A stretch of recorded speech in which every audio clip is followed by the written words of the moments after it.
ये एक काल्पनिक कहानी है और दिल को गहराई तक छू जाने वाली। एक बार स्वर्ग में विचरण करते हुए कृष्ण और राधा एक दूसरे के सामने आ गए। विचलित से कृष्ण, प्रसन्नचित्त सी राधा। कृष्ण सक पाए, राधा मुस्कुराई। इससे पहले कि कृष्ण कुछ कह पाते, राधा बोल उठी, कैसे हो द्वारकाधीश। राधा जो उन्हें कान्हा कान्हा कहकर बुलाती थी, उसके मुख से द्वारकाधीश का संबोधन कृष्ण को भीतर तक घायल कर गया। फिर भी किसी तरह अपने आप को संभाल लिया उन्होंने और बोले, राधा से तुम्हारे लिए आज भी वही कान्हा हूँ। तुम तो मुझे द्वारकाधीश मत कहो। आओ बैठते हैं, कुछ मैं अपनी कहता हूँ, तुम कुछ अपनी सुनाओ। सच कहूँ राधा, जब भी तुम्हारी याद आती थी, इन आँखों से आंसुओं की बूंदें निकल आती थी। राधा बोली, मेरे साथ ऐसा कुछ नहीं हुआ, न तुम्हारी याद आई न आंखों से आंसू बहा, क्योंकि हम कभी तुम्हें भूले ही कहा थे। जो तुम याद आते, इन आँखों में तो सदा तुम ही थे। कहीं आंसुओं के साथ निकल न जाओ, इसीलिए रोते भी नहीं थे। कान्हा, प्रेम से अलग होने पर तुमने क्या खोया, इसका एक आईना दिखाऊं तुम्हें। कुछ कड़वे सच प्रश्न सुनाओ। कभी सोचा है इस तरक्की में तुम कितने पिछड़ गए। यमुना के मीठे पानी से जिंदगी की शुरुआत की और समुद्र के खारे पानी तक पहुंच गए। एक उंगली पर चलने वाले सुदर्शन चक्र पर भरोसा कर लिया और 10 उंगलियों पे चलने वाली बांसुरी को भूल गए।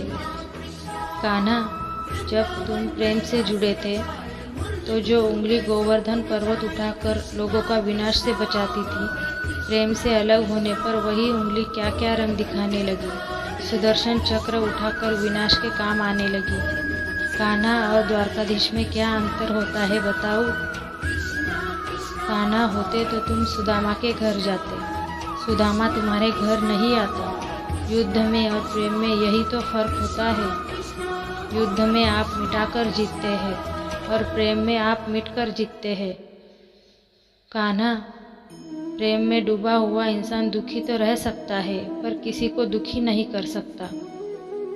आप तो कई कलाओं के स्वामी हो, स्वप्न दूरदृष्टि हो, गीता जैसे ग्रंथ के दाता हो, पर आपने ये क्या निर्णय लिया। आपने अपनी पूरी सेना कौरवों को सौंप दी और अपने आप को पांडवों के साथ कर लिया। सेना तो आपकी प्रजा थी, राजा तो पालक होता है, उसका रक्षक होता है। आप जैसे महाज्ञानी उस रथ को चला रहे थे जिस पर बैठा अर्जुन आपकी प्रजा को ही मार रहा था। अपनी प्रजा को मरते देख आप में करुणा नहीं जगी, क्योंकि आप प्रेम से शून्य हो चुके थे। आज भी धरती पर जाकर देखो, आपकी द्वारकाधीश वाली छवि को ढूंढते रह जाओगे।